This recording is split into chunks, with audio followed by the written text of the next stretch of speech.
Welcome to Path to the College Football Playoff, presented by AT&T. The Mercedes-Benz Superdome downtown New Orleans, Louisiana is going to have a cat fight between LSU and Clemson. LSU trying to become the first #1 seed to win the college football playoff. A path of destruction in their way didn't stop LSU from getting to this point. We've been in the gym. To get to where you want to go, it seems like you have to go undefeated. Touchdown, Tigers! Touchdown, Tigers! Lost the football, picked up by the Tigers. Who will stop us now? LSU's defense comes up big. LSU looks unstoppable. LSU scoring so many points so quickly. There is one team in the country that has been battle tested, and that's LSU. Who won't stop us now? Who won't stop us now? So rivalry is highest level. Hand to Clyde Edwards-Helaire. Stiff arms a man, gets to the 5, breaks through, stays upright, into the end zone. Tigers win! Tigers win! It's been 8 years coming. Who won't stop us now? The next step is beating Georgia. Late pressure comes. Burrow spins away, runs back, has a man open. Justin Jefferson. How about Joe Burrow? LSU victorious SEC champion. We're not done yet. #1 LSU and 4th-ranked Oklahoma. We expect a shootout today. Another touchdown! Beautiful throw by Joe Burrow. Deep again, on target again. Touchdown again! And LSU is going home to New Orleans to play for a national championship on January 13th. And welcome into Path to the Playoff. Ryan Leaf, Emmanuel Acho, Matt Barrie, happy to be here with you as we count down to the national championship. And when you look at that year in review for LSU, it is incredible the schedule that they got through. 5 top 10 victories on their way to this point. And Ryan, I'll start with you. What have we learned about LSU as we now embark on the national championship? Well, we learned that the experience part of all this really doesn't matter. A lot of these guys are playing for the first time. Some freshmen, Joe Burrow not having the best year a year ago, but all of a sudden the best quarterback on the planet this season. I think we learned a lot from the beginning of the year when they played Texas to where they are right now. They are a formidable opponent against Clemson this next week. No doubt. And I learned to take them at their word. In football, Matt, we talk a lot of trash. We'll play you on the grass, on the concrete, in a parking lot. LSU actually will do that because you go to a hostile environment week 2. You play Texas, you beat them. You beat Florida. You beat Auburn. You beat Georgia. You beat Alabama. You crush A&M. You dominate OU. Who can't they beat and where can't they beat them? At this point, I learned to have ultimate confidence in LSU. That's what I said at the beginning. You take a look at that schedule, you're like, wait a second. This is a tough grid. Someone's going to trip them up. They have been so good. A lot of that is because of Heisman Trophy winner Joe Burrow. And you want good, all you had to see was the national semifinal against Oklahoma to really solidify this fact that this guy might be one of the best college football quarterbacks we've ever seen. First quarter, Burrow under pressure. Terrace Marshall makes the grab for the first down. This was the kind of thing when you knew it was going to be their night. Yeah, early on in the game, you saw plays like these and you were like, uh-oh, LSU, they here. They not coming anymore, Matt. They arrived. So deceptive with his feet, legs, and creativity. And then, Ryan, it was clear, like Jamar Chase, Biletnikoff, all well and good. But don't forget about Justin Jefferson. This was a dime. Yeah, he's been so accurate when he's moving outside the pocket. That's something. But he also has a ton of confidence in all of his receivers. A lot of these throws, he's just throwing them up. Most people say 50-50. He believes it's more like 80-20. That was his 3rd touchdown pass of the half. And then Jefferson again, 30-yard. Jefferson had a big game. Look, true story. I had to Google who won the Biletnikoff for best wide receiver. Was it Chase or was it Jefferson? Because on the field that day, Jefferson looked like the best receiver. That's a legitimate claim because you think you stop one guy, there's another guy that steps up. And this is the kid that perhaps creates more matchup nightmares. Thaddeus Moss, 62-yard touchdown. Yeah, the big man out there at the tight end position. Really, another just a wide receiver following the footsteps of his daddy, Randy. And, boy, he's been special all year long, making big grabs for the Tigers. Just a dominant half for Joe Burrow. We were sitting there doing halftime at this game, Jesse, Joey, and I. He had over 400 yards passing and 7 touchdown passes in the first half, which just goes to show what a dominant performance he had in a game where OU's defense was unable to do anything with Heisman-winning quarterback Joe Burrow. And in the semifinal game versus Oklahoma, he came to play. Look at those numbers, career high numbers. 7 touchdowns, rushing for another in LSU's romp of Oklahoma. Just absolute perfection out of Joe Burrow in the Chick-fil-A Peach Bowl against Oklahoma. So when you see him step up in this type of moment, it's the first thing that comes to my mind is just cool Joe. Nothing gets to him. How would you characterize this player now coming off the biggest game of his career, about to enter the second?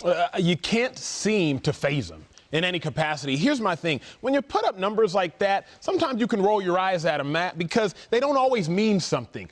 But to do that in the biggest stage and the biggest game of your career at that point in time, that to me, incredible. And what I learned the most is he has ultimate trust, Ryan, in his receivers, because he'll just throw it up and trust them to go get it. It's exactly what we just saw, right? I mean, he did that all game long against Oklahoma. He felt very comfortable with who he has out there. Those relationships he's built over the year, the summer and the sweat while they're doing it, that's where he felt comfortable in the biggest game of his career to throw it up to guys where there were maybe 2 or maybe even 3 Oklahoma guys around, and they made plays. When you look at this relationship that he has with Joe Brady, pass game coordinator, comes in with Ensminger, talk about what he's been able to do in a matchup like Well, they saw this on film, right? They knew when they lined up in this situation, they had to move to empty. And when they did that, the defenders are too high, and they rotate to 1 high, which allows all that space for Jefferson against the safety. This is huge for me, and as a nerd a little bit, watch how he rotates to the middle. Then you have one-on-one with the backup safety, and no way he has a chance. And Joe Burrow puts probably the best pass of the game out there over his outside shoulder. I'm going to allow you to be a quarterback nerd because you were a very successful quarterback at the collegiate level. Was he in the zone? Was that a quarterback just seeing nothing other than the zone? Yeah, there's something that comes with it. We were playing Washington in our final year to go to the Rose Bowl, and there was a point where I actually dropped back and threw to the wrong receiver. But we were just in a moment. I went through my progression the opposite way. I threw the backside post, banged it in there for about a 25-yard gain. I looked over at Coach and was just kind of like Jordan in the finals, like, what's going on here, right? This is the zone he was in. I'm a little worried that he peaked too soon because he looked so darn good. That offense was like watching a Picasso. It was like hearing Beethoven. To see it in person, the way that they were able to do it in the college football playoff semifinal was something to watch. And I had talked about Burrow being a Heisman Trophy winning quarterback. How does that happen in terms of success in the college football playoff? Well, Burrow, the 4th Heisman winning quarterback to make the college football playoff, but none of the previous 3 have won it. The only Heisman winner in the playoff era to win a championship was a running back.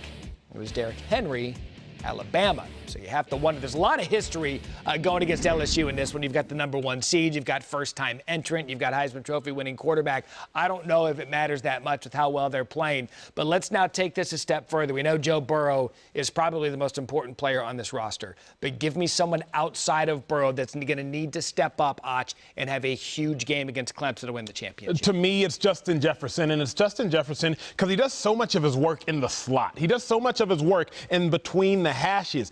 Again, Clemson on the outside, I think they're great. But Clemson at safety, you might be able to find a mismatch, Ryan. So Justin Jefferson, if you can put the team on his back, if he can put the team on his back like he did against Oklahoma, that will definitely help LSU's chances. Again, everybody knows about Chase. And if Alaire's back, you know about him. But can Jefferson one more time, for one more game, be the unsung hero? That's just it. Pick your poison with this LSU offense. You think you've got Chase shut down, that's all well and good, and then Jefferson steps up. There is so much talent on this roster for LSU. So you've got Jefferson in this one. Leaf, give me the most important player outside of his pick or Burrow that needs to step up. I'm kind of going a combo here with corners in Fulton and Stingley, all right? Both of them are going to have to be special. The reason why it was so difficult for Clemson to break away against Ohio State was because of those great corners. They're going to have to be special. They got T. Higgins and Justin Ross out there, plus the young freshmen. You have to be good in this football game, be man-to-man coverage, and if you're playing zone, be right on the spot when the ball comes. If I can piggyback on that for half a second, remember, Clemson didn't just have trouble moving the ball, Ryan. It was near impossible for Clemson to move the ball against Ohio State. Think about this for a second. Kuda and those guys. Clemson's leading receiver was a running back. Clemson's leading rusher in that game was the quarterback. So Clemson legitimately had to play left-handed, and it was all because of what Ohio State was able to do outside at cornerback. But give them credit, too, because Trevor Lawrence watched a ton of film leading into that game, and he found spots where he knew he'd be able to run against Ohio State's defense. So Ohio State did what they needed to do. But, again, Stingley Jr., one of the best freshman corners we've seen in quite some time, is going to have to step up again. And every time I saw press no safety help when I was in college, right, we went down the football field. And they just haven't been able to do it against the likes of Ohio State. They're going to have to. And it depends on both Fulton and Stingley in this game. Now, not that I don't respect your guys' college football bona fides. You gave me 2-3 great players that need to step up for LSU. But a guy that I didn't hear out of you guys is Clyde Edwards-Helaire. He ran the ball a couple of times in the playoff semifinal. He was used as a decoy. He had the hamstring issue. Close to 1,700 yards total offense. May I add him to the conversation of someone who didn't need to be a factor in the playoff semifinal? Now they could have him at full strength. I mean, you're exactly right. Third on LSU's team in receptions, 11th nationally in total yards at 1,700. LSU doesn't have the luxury against a team like Clemson to not roll Edwards-Helaire out there and expect to win this ball game. LSU against a really, really, really good Clemson team, they're going to need to be at full strength. And don't forget, where he was at his best was in their biggest game of the year, and that was against Alabama. That's where he was at his best. He was special, and he's going to be the reason why LSU wins this football game. Ooh. It's going to be a big game for him and this team. Gentlemen, I've said it all season long. Joe Burrow, no question, team MVP 1. Clyde Edwards-Helaire, team MVP 1A. What he's been able to do with Burrow, checking him out of the backfield, just an all-purpose back. We expect him to be at full strength. Still ahead, what a remarkable journey it has been for Coach O. You want a path to the playoff? None get better than for the head coach of the LSU Tigers. That and more still ahead as we continue to break down LSU. Path to the college football playoff is presented by AT&T. You're watching Path to the college football playoff, presented by AT&T. A coach's success is measured in many ways. Wins and losses, rivalry games, championships collected. This is our family. This is what LSU's made of, tradition. Everybody together. 1, 2, 3. But no records or rings can compare to the measure of this one's heart. You know, in sports, we love a redemption story, and none more so than a coach in Ed Orgeron, who had his chance at Ole Miss, didn't work out, went back to assistant coach, got a couple interim gigs, but really wasn't sure if he was going to get another opportunity to lead his own program. Now he's back in his beloved state of Louisiana and has LSU 1 win away from a national championship. What a story it is. He sat down with our Tom Renault. The LSU Tigers going to war. 1, 2, 3. Game of the century, part 2. Burrow throwing. Touchdown, Tigers! Tigers win! I'm happy for our team in the great state of Louisiana. It's been 8 years coming, man. Go Tigers. What came out in that moment? 8 years is a long time, and you hear it every day. Coach, you got to beat Alabama. Coach, you got to beat Alabama. You know, I think everything is a process. I think everything happened for a reason. Your first head coaching job, Ole Miss. Yeah, pedal to the metal. I'm going to go as hard as I possibly can. Coach Carroll told me, he said, Ed, now, your words as a head coach are stronger than an assistant. That was Pete Carroll's advice to you. Yeah. How would you say you followed that advice? 0%. I just said, well, this is the only way I know how to be. I hadn't been successful being a hard, get-after defensive line coach. I was going to be a hard, get-after football coach. It didn't work that way. Egg Bowl, 2007. Decision to go for it, midfield, 10 minutes to go. Yeah. If you get the first down here, you can chew up another 3-4 minutes. You were saying? You ain't going to chew it up now.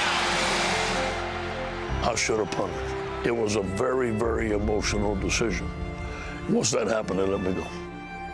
That happened for a reason. I mean, I'd be here today if we made that fourth down. Let's go, baby. Crank this thing up. SC. It was my opportunity.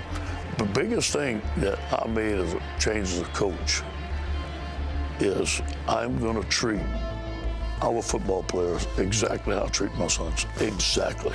No different. And then, we started winning, and then we beat Stanford. The Trojans are relevant again. USC upsets Stanford. I thought I deserved to be the head coach there.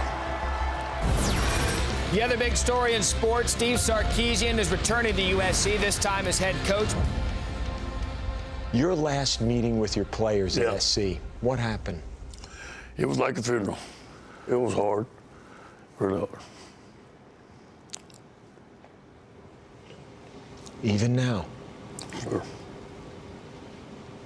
Why, Ed, all these years? Man, that was my family. I told my wife, Kelly, besides the day I buried my father, this has been the worst day of my life. And she says, no, it's not. God has a better plan. Better be good. All right, ball's going outside. Give the reach. Double team. Come on. How are you most different as the coach of LSU versus SC versus Ole Miss, Ed? Get a great staff. Get the best and let them coach. Why is that hard to do? Well, when you first become a head coach, you don't know, man. You want everything to be perfect. You want everybody to be like you. You want everybody to work like you. And then you break people. You got to let them be themselves. But thank God for me being the head coach of Louisiana State University, and actually give me the words and the wisdom to guide this team. LSU has had only 3 different head coaches in the last 2 decades, and the previous 2 won a national title. Coach O has a better winning percentage in Baton Rouge than the other 2 coaches, but the ring is what he is searching for. Nick Saban, Les Miles, certainly names in this industry.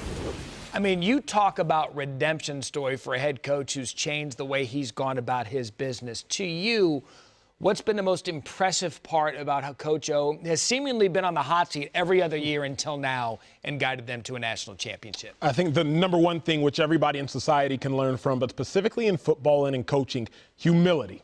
I think at Ole Miss, to SC, to now at LSU, he's humbled himself and realized it's not about him being the man. It's about getting everybody around him to work in congruence to collectively be the best team as possible. Rather than making an individual the star, make the system the star. And the second thing as a player, what I love, Matt, buy-in. Yep. I mean, it's phenomenal. Like, I was watching Coach O give an interview one time.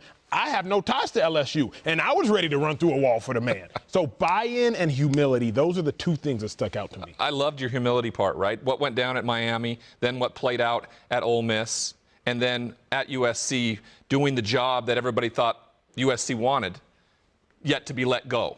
And there was something bigger. And I don't know if it works out at USC, right? But he goes back to his homeland. He goes back to Louisiana. He makes it work. He's a part of that culture. It was the best possible fit for LSU, I think, and for him. His wife knew that better than anybody. I'll tell you this, I think USC regrets not giving him an opportunity to be the head coach there. What he's done, you see the emotion on his face in that sit down with Rinaldi, how much that hurt him. For him to come back, change his culture, change the way he's gone about things, hire assistant coaches to have LSU at this point in his home state of Louisiana. I don't think there's been a better story in college football than the redemption tour of one coach, Ed Orgeron, who's got LSU this close to winning a national championship. Still ahead, we talk about it. The last 4 times now the championship's been played in that home sweet dome. LSU has been there. Can they get another win and hoist the national championship trophy? That and more still ahead. Playoff is presented by AT&T. The College Football Playoff National Championship Game. Number 1 LSU, number 3 Clemson, January 13th at 8 on ESPN. Okay, fine, I'll watch. This wouldn't be the first time LSU played for a national title in the Superdome back in 2004 in the Sugar Bowl. Nick Saban calling the shots. Tigers beat Oklahoma to win the BCS title, splitting the national title with USC.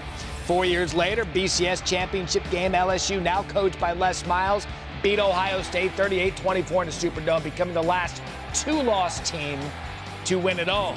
Then in 2011, after beating the Tide in the regular season, LSU shut out in the national title game against Alabama 21-0, thanks to 5 field goals and a touchdown from Trent Richardson. So this is the 4th time the national title bid of the Superdome. LSU now involved in it again. Remarkable story in and of itself there.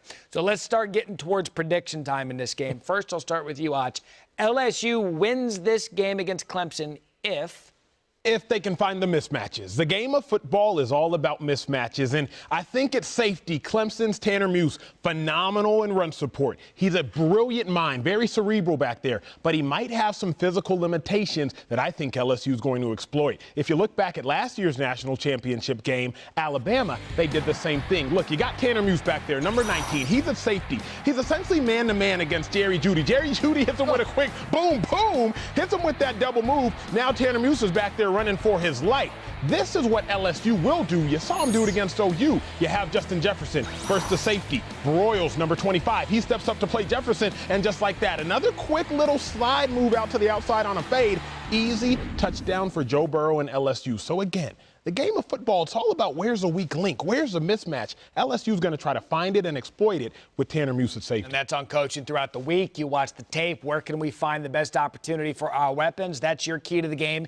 Ryan, I'll go with you. LSU wins this game if their defense shows up, period. That's where might be their liability this year. Against Alabama, they allowed 40-plus points in the game against Oklahoma, a team that they should have beat by a lot more after being up 69 points, like 63 points. They only scored 28. So I think defensively, they show up, get pressure on the quarterback, make them a one-dimensional team if they can stop the run.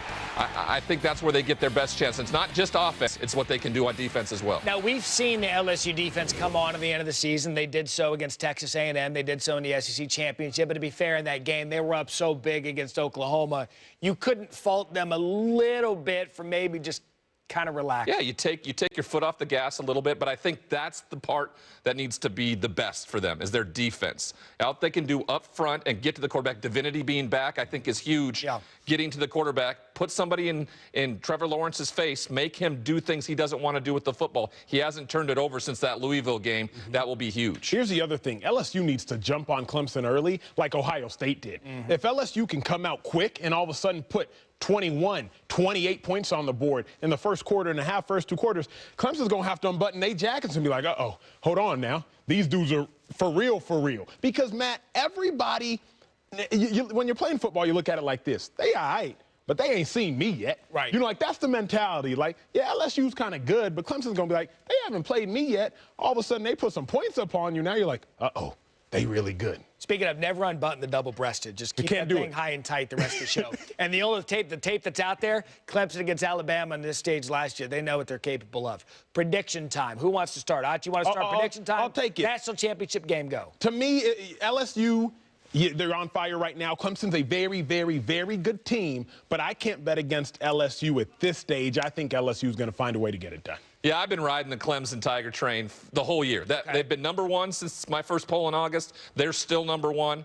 I spent 3 days in Clemson, and I drank the Kool-Aid, apparently, because it's the truest form. They are the best football team in the country. It's a season of destiny for LSU, but we've seen those not have the ultimate destiny. Destiny ends? Destiny ends on the 13th. Clemson wins this game, and I think may do it by double digits. Double digits? Wow. Man, you've got that all-in chip. You drank the Kool-Aid, the pizza, all of it. That Dabo standing there in the upstate of South Carolina. Look, I'll tell you this. The special thing about this game, odds are you're looking at the number 1 overall pick in Joe Burrow this year with what he's done this season. There's no question about it. Their NFL GM salivate for Trevor Lawrence to be eligible this time next year. From the quarterback, I'm going to give you one quick prop bet, about 15 seconds. Which quarterback has the better game? Joe Burrow. Yeah. Yeah, statistically, Joe Burrow, and that's why Trevor Lawrence wasn't in the Heisman conversation this year. The team's too good. Bold claim, Ryan Leaf. I like it.